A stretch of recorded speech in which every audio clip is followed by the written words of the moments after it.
Coming up on Theater Talk. Her performance Frances is one of the truest, steady, real performances in the theater this year, I think. Yeah. I thought she was perfect. She's one of those actresses where you don't see the acting. No, You there's don't see exactly. the Boy, I did. All right, now, all right. So Terry, Mr. I want to disassociate myself from everything, except for the parts where he was summing up my Elizabeth, review. you let me have a chance to have a go at this. Theater Talk is made possible in part by the CUNY TV Foundation.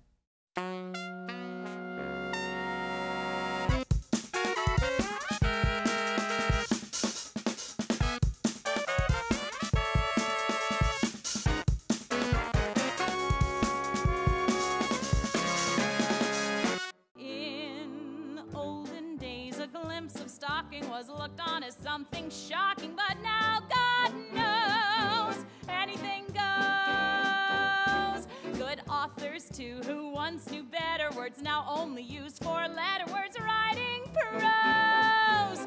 Anything goes. From New York City, this is Theater Talk. I'm the show's producer, Susan Haskins. And I'm Michael Riedel of the New York Post.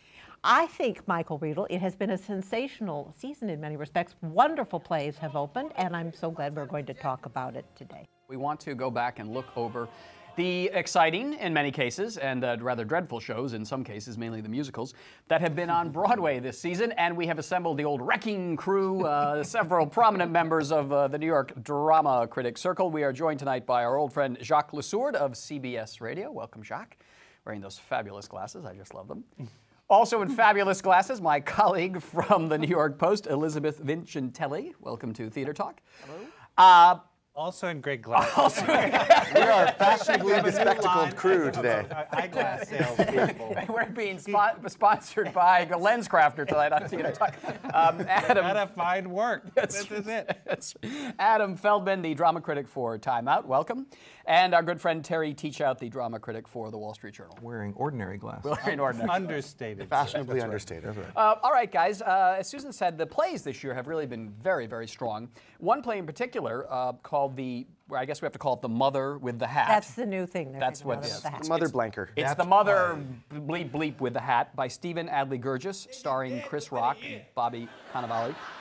Jacques, this play opened with almost no advance. A lot of people thought it was going to have to close early and it wasn't going to go anywhere. And boom, you guys loved it, and the thing is taking off. I believe your column Such- pronounced it.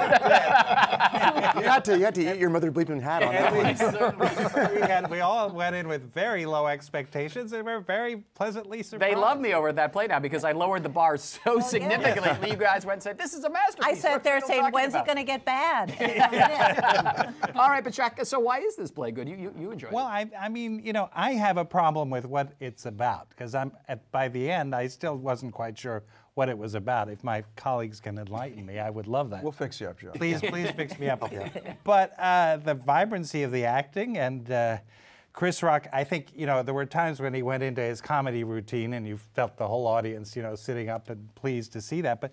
But he's part of the ensemble and it works very well. I enjoyed it. I love the play itself. I think it works really well. We can talk about What's it about? Well, I think it's about addiction and patterns of responsibility or lack thereof. And moral relativism. So we can talk about that, but I think the play is terrific and really strongly written, really muscular dialogue, beautifully acted for the most part. I think that Chris Rock is the weak link in this show. Yeah, at the beginning. Chris Rock is a work in progress as a stage actor. You know, this is somebody who does know how to perform. Yeah. So, I mean, even though, yes, I could have imagined a better performance, but he may be giving better performances now. Let me just say, when I went to see the show, and the audience was loving it, you could see Chris Rock beginning to relax and settle in, and now begin to enjoy himself in the play. Because before, in the early previews and the rehearsals, I was told he was having some trouble. But you can see, he say, hey, I'm in a play that people like now. He had a deer in headlight quality when I saw him, and I think at Broadway prices, it's a little harsh to have people pay for basically a really long rehearsal period in public. That's one of my pet peeves. Speaking of Spider-Man. But without I hate to say it, but without him in the show, Yes, there wouldn't be this. Well, without him in the show, there would be a very big hit at the public with a very good actor in the part. Well, perhaps. I think that play belongs off Broadway. How nice to have a real play, a serious play Yeah. on Broadway, something that we can really be enthusiastic about, something that's just as tight as an apple skin. Yeah, absolutely. Just want to say, for people who haven't seen it, we should say it's a play about a Tell me. No, it's a play about a working class guy in Washington Heights, I think, who's trying to get off alcohol and drugs. And it's his relationship with his girl. It's about his relationship with his girlfriend and his sponsor in AA. And I felt actually, in some ways, it played like, I don't know if Neil Simon were writing plays about minorities, addicts. This was kind of a Neil Simon play. The jokes were absolutely first rate. But a Neil What Simon. surprised me that it was put together so tightly. It's an hour 40, no intermission, not his usual practice.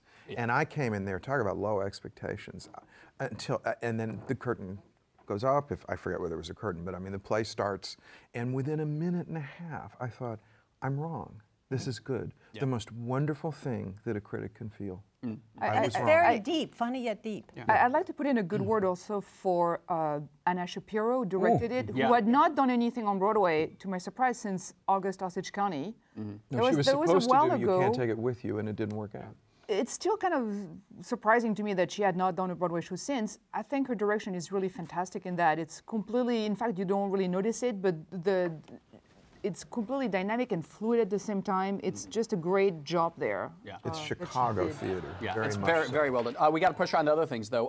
Another play that many of you have liked, a play that some people have said is a modern day masterpiece, Jerusalem, Jez Butterworth's play at the Music Box Theater. Mark Rylance giving one of those fabulous, flashy Mark Rylance performances.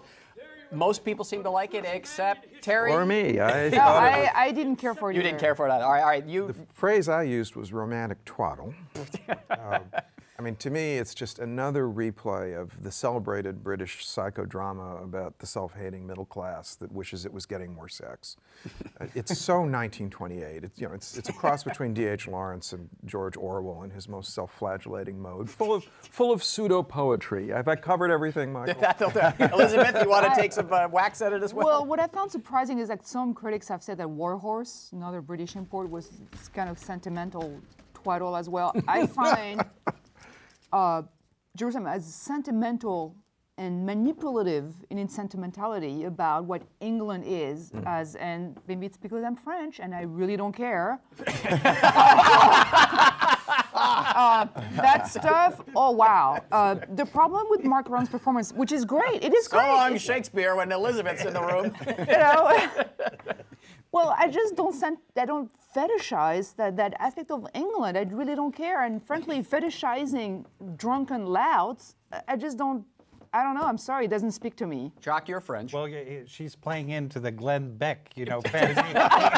he went to see. Seriously. He went to see that. What's that thing? Spider-Man. Yes. I actually didn't hate Spider-Man. so But when it's he just- did, Talk about I know. Spider-Man. when he did no. his impersonation of a critic, he did it with a French Right, I accent. know. It was his. It's an irony. Well, just to get back to a point that you made earlier, I think this is a phenomenal season for new plays, really the strongest that we've seen in a long time. And so that's a really lovely thing. It's not true with musicals, I would agree with you there, but there's a lot of strong work in the dramatic Good department people. this year. Good people, I love. All right, good. Even No, the ones Tito. I didn't like are serious, you know? Well, let's say. Adam, tell us Does about anyone the- want to make the case for Jerusalem before we move on, though?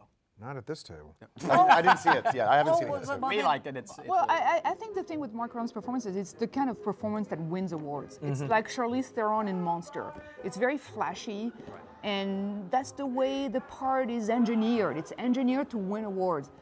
I'm more interested in an actor that has something that's not necessarily there on the page. That part is completely, that's what I mean by manipulative. And he's really great to watch, because he is great to watch. I actually did like a lot of the writing, but I found it's lyricism that's misguided. Twaddle, So it's twaddle. Very Twaddle. twaddle. Adam, you mentioned another play that's in contention for all the awards and got good reviews. A play called Good People. I mentioned Good People. By Good David People, Lindsay David Abaire. Lindsay Abaire. And now David Lindsay Abaire won the Pulitzer a couple of years ago for Rabbit Hole, which is a Horrible play Rabbit that, Hole. well, I didn't think it was horrible, but I didn't care for it, and I thought it was overrated. I think that this play is actually a really strong piece of work, and smart and interesting and complicated, and so complicated, in fact, that it may have gone over some people's heads.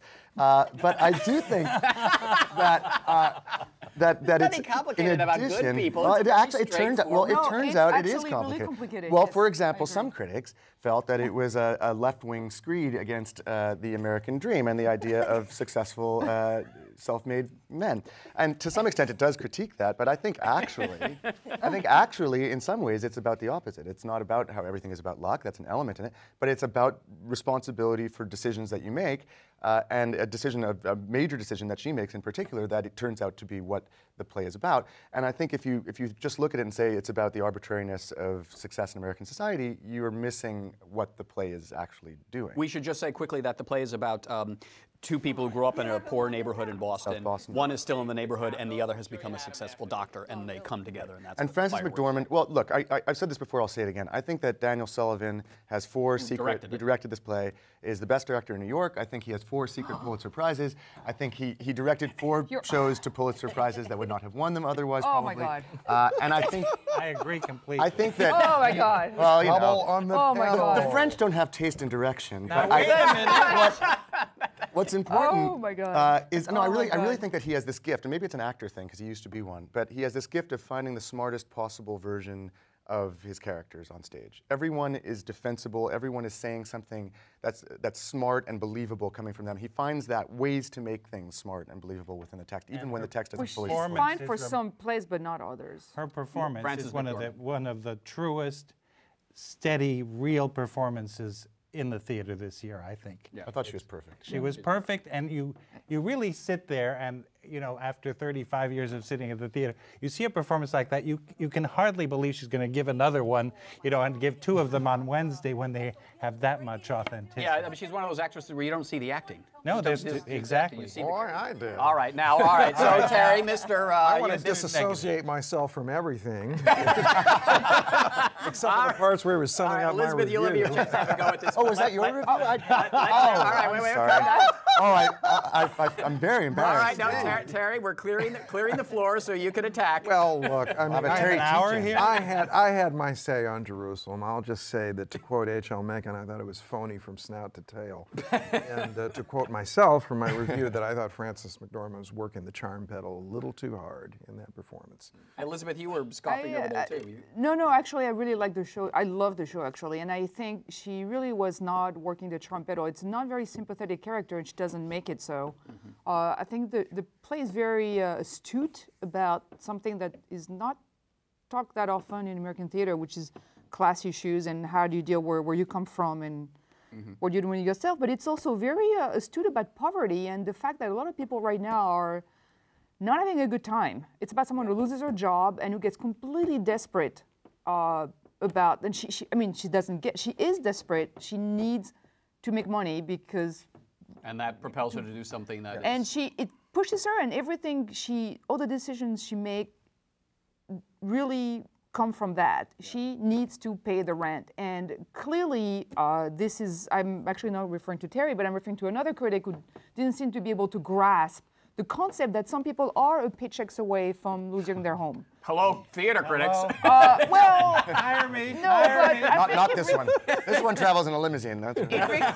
it requires a kind of empathy there, but I think it's very astute about that aspect. Actually, really thought that Frances McDormand had the Tony in the bag until last night when I saw Born Yesterday. Oh boy. And I thought, wow, okay, well now there's a real fight there. And who is that in Born yesterday? Someone named Nina Orienda was in an off-Broadway show called The Venus in Fur last year.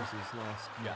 And she's a real rocket to the moon type. Absolutely. Came out of nowhere last year. Everybody was talking And- about Venus, and she knocked it out of the park. I saw it last night, as a matter of fact. And I think not in the 8 years that I've been doing this for the Journal have I seen somebody become a star at one performance. Wow. This girl is the real. She is something special. And we should say she's playing Billy Dawn in the play, the dumb blonde who's married to the thuggish tycoon. Right. Well, yeah, Judy the Judy Holliday. Judy Holliday. Holliday role. Did you find that she had a cast to act against? I think I that was a actually problem. I actually thought Jim Belushi was surprisingly good. He I was. liked him a lot. But What about the old I like play, the the old other one. Garson Sauceless Kanan pasta. play? Is this old play hold up? Is it It's still long. funny? It's awfully long. It's well put together, though. It's creaky at the front. There is the civics lecture in the last. I really enjoy that. I think it's something that bears repeating. But it's awfully well carpentered. I was impressed. Well, he by was that. one of the great carpenters. Yes, in addition to all the rest of it, she finds this great business to do. It's so funny, and she has, because of the way that she's playing the character, she's so confident. There's a self-delight in all of her movement. She's in on her own joke. No. She's sort Doug of Hughes and has served her yeah, well. I think He they did served it well. everybody well in The that director. cast. Yes, but That is this a is show full acting, of business. This is acting where you see every second of the acting. But you enjoy it. It's rich. You enjoy it, But but you're it's just happy to cuddle up in the palm of her hand. the opposite of Frances Easy. McDormand, which is not acting. Easy, Adam. Easy. If I, Sorry, I love her. This If I is just- a star turn. Yeah. Sorry, but if I had to choose between an actress who acts without acting and somebody who's every instant You don't think is a Frances performer. McDormand doing a South Boston accent is not acting? You can hear it every second. I mean, I love that performance. Come on. Yes, but she's not acting. She I is agree. an I element. agree. Yeah. All right, well, I want to get to the musicals now. You mentioned Anything Goes, starring Sutton Foster at the Roundabout Theater Company. Sutton seems to be a critic's darling. She can do no wrong. Why? A true star for the first time on Broadway in a classic musical, although this is sort of an ersatz classic musical, the book's rewritten. But she's got the songs. She can do Ethel Merman. She really can. In the first scene, you sit there wondering, is it going to work? And it does in the very first scene. She's And got I the gotta title, say, she's got the legs. Ersatz are not the rewritten book. They're using the '87 Lincoln Center book, basically, and it's actually fairly close to the original 1934 version. It's actually better than the 1934 version. So it's not a travesty of Anything Goes. Anything Goes. There's nothing to travesty. It's fluff. It is what it is. And I think that. Look, for me personally, this part demands a bit more of a broad, but we don't have that anymore. Broadway doesn't make broads anymore. No. So I think they've been sitting on this production for a while and waiting for the right Reno Sweeney, and there isn't someone. So by considering that she's a little miscast, I think she does great. Elizabeth, you're making French noises over there of No, disapproval. I actually agree. I think she is miscast. I don't buy it for a second. I still enjoy her performance, but I think the show as a whole is not. She's a good tapper. She's a good tapper. I love Adam Godley, who plays He's great. Talk He's the about best. And I also really enjoy Laura Osnes, but I think overall the production, I'm sorry, but Gabriel did not get me out.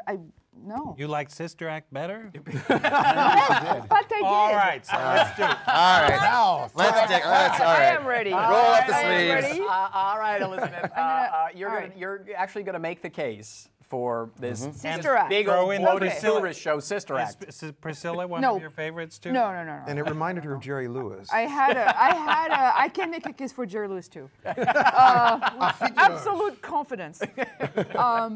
No, Priscilla, I had a good time, but. Priscilla, Queen of the Desert, the big disco. Right, yeah, which, ball. no, I think that, I but I really saw the enjoy movie. Sister Act because, well, where to begin? No, I had a really good time, which I realize is not a completely scientific term that we critics are supposed to use, but I thought it was well paced. I really enjoyed the score. Actually, I'd been listening to the London recording, so I kind of knew what to expect. Yes, and when you say people aren't writing songs, that score has got songs. I think the score has real songs. I was By Alan Menken. by Alan Menken, who I'm usually not a big Who's never fan. written a full Broadway score before. Yeah, right. He's usually augmented. Yeah. Right. So I thought he did well. I thought the book, which has been really spruced up by Douglas Carter, was very funny. I thought the casting was all around great. The lead There, I'm character is with you. marvelous. The casting is The casting is What's just her actress's wonderful. name? I wanted to see more Chester. I mean, even the Bettina smaller Miller. part, Chester Gregory is wonderful. I mean, just So not a masterpiece, but an enjoyable. No, I'm old-fashioned not saying it's a musical masterpiece at all, but I think it's a really well-made musical, I- and I really enjoyed it. And there's a level of craft in there that is not in a lot of other stuff. I agree about the craft in the score, and I think that the Menken's music and Glenn Slater's lyrics, to some extent, are good and well crafted and solid, old-fashioned. I mean, new fashion because it's Right. 70s, soul, but it has that sort of, it's good craftsmanship. It values craft, and so that part of the show I think is very effective. I think that the book does not work, even with all the tweaks that have been made. I think it's garbagey to me. It's sort of a fake farce that it doesn't earn. It starts off with a brutal onstage murder. I don't know how they're supposed to recover from that in terms of the tone. It is. He gets shot in the head on stage, and he's a sympathetic character. So I mean, I don't understand how people conceive. I think I am beginning to understand it, because Elizabeth and I usually agree on musicals, and we've disagreed a lot this year. Yes. She liked Priscilla and Sister Act, and I liked neither of those shows. But I think partly it's because they have an international feel. They both come from overseas, and I think that they're coming from a different tradition that doesn't take the integrated American musical theater style as seriously. And I do take it seriously. I think it can really do magic when it works well. And so I get Integrated bothered. like Anything Goes, where like the songs No, but come Anything out Goes- of the blue, Anything and Goes which is- I love too. Anything Goes I is mean, different. you know? But Anything Goes has no stakes. I mean, in Priscilla, you have a gang rape sequence almost, and you have violence. my But God. seriously, when you have that in a show, you can't then turn around and be like that dancing cupcakes. It's harder, at least. It's harder to Should do. never have dancing cupcakes It's harder in to any do. show. I'm not going to make that as a general rule, but But you know, both of these shows are mimeograph, third mimeograph copies of the disco sound. And even Alan Menken is writing a disco 1978, his idea of a disco score. And Priscilla, Queen of the Desert is endlessly mimeographed. And for anybody who was here, you were too young, but who was here in the disco era, Yes. the things seem so Disco shock. so mimeographed and tired, I- both so- of but them. I find it Let's- less- let's Terry in here. They are commodity theater. Yes, both of these course. I shows. find it in a way more Recycling. I find it in a way more honest and less mimeograph as something like Next to Normal, which got great reviews and whose score to me is just like a pathetic rock ersatz that is just so embarrassingly jejune. I don't know what that means, but I agree. Has actually, French. it's that has jejunocity. actually become the lingua franca of American musical theater. All right, well, let's talk about this. speak. Let's talk about this pasticheness, because we have a show that is the big hit of the season, The Book of Mormon, by the guys who created South Park, and also by Bobby Lopez, who did Avenue Q. And as enjoyable as I think it is, it's a terrific show, but there's no question that score is what you're talking about. It's echoing other scores. Do you? It has no voice, and we have a major revival on Broadway, How to Succeed in Business Without Really Trying, which is a revival of one of the most rightly successful musicals of the post-war era, to remind us of what scores with style sound like. These scores are what used to be carbon paper, you know. We've heard mimeograph. Another dead metaphor. But I mean, whatever the merits or demerits of the book, of the lyrics, we have a real music problem. In a way, we've had it ever since rock came in, because American musical theater writers, for the most part, have not figured out how to write real rock that sounds like rock, that is used to effective dramatic stage purposes. That's why Bloody Bloody Andrew Jackson stood out so strongly, because it was real rock. It's very difficult. It's a larger issue, but I mean, rock musicals have an anxiety about using rock music, and they usually have to sort of have this distancing effect within the show, as they did in Bloody Bloody, as they did in Spring Awakening. And what I like about Next Normal, you know, as problematic as some of the rock may have been for you, is that at least it was an attempt to actually integrate a rock sound and rock sound into an integrated story musical, and not with quotation marks around it. And I thought that was a bold... Yeah, but I want to talk about the Book of Mormon. All right, Book of Mormon, I think I agree the score is the least interesting thing about it. It's like The Producers. It's fun in the theater, and then you're not going to listen to it on disc ever. Right. But that's all it's trying to be. It's trying to be fun in the theater, and I think it succeeds as that. What Book of Mormon has for me that the other new musicals don't this year is a really consistent tone and control of its own tone and what it wants to sound like. I won't deny that. It's sophomoric, and if you like that, fine. I mean, I think it's amateurish, but it is what it is. It's clearly, it arises from the South Park ethos, and you know, if you're good with that, go for it. Well, It's not trying to please an audience. It pleases them immensely. It is very much but trying it's to not please an trying. audience. I don't think it's It's trying. trying very hard. I think I saw the Priscilla, Queen of the Desert, the night before I saw not Bengal Title, it's another, the night before. That doesn't please anybody. The night before I saw Book of Mormon.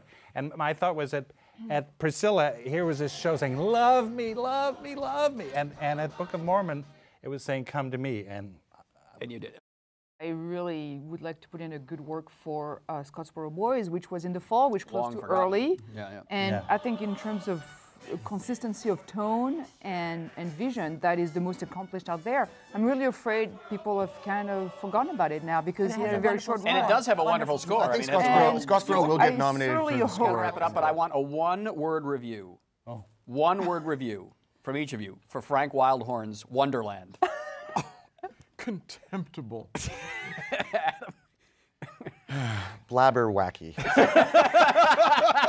I can't be as. Don't put me up Say in in him. French, Jejune. No, I would say Say in just French. inept. How do you say that en français? Inept? You too can speak French at home. Inept. I didn't see it. That's it. Lucky Jacques. And on that note, All right. I hope nobody who's in the theater was offended by the conversation tonight, but they're critics. You got to live with them. They are, as Addison DeWitt says, the ants at the picnic. So thank you, ants. Terry Teachout from the Wall Street Journal, Adam Feldman from Time Out, Elizabeth Vincentelli from the New York Post, and Jacques Lesourd from CBS Radio. We really need an hour. for a shorter season. Good night. Take me to heaven, take me to ecstasy. I'll give you all I got, 'cause nothing's as hot as when you groove with me. No, no, no, no. And when you scrunch your step and do your thing, I just can't help surrendering. You're so strong, you're so sweet, you're what makes me complete. I just worship at your feet. Take me to heaven, take me to kingdom come. I'll take any vow, just take me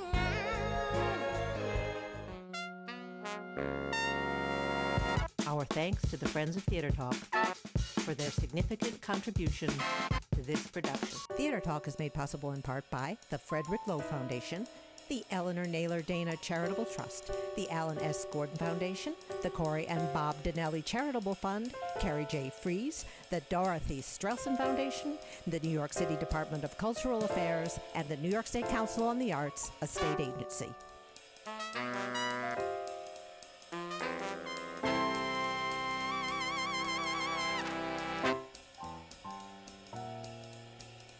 We welcome your questions or comments for Theater Talk. Thank you and good night.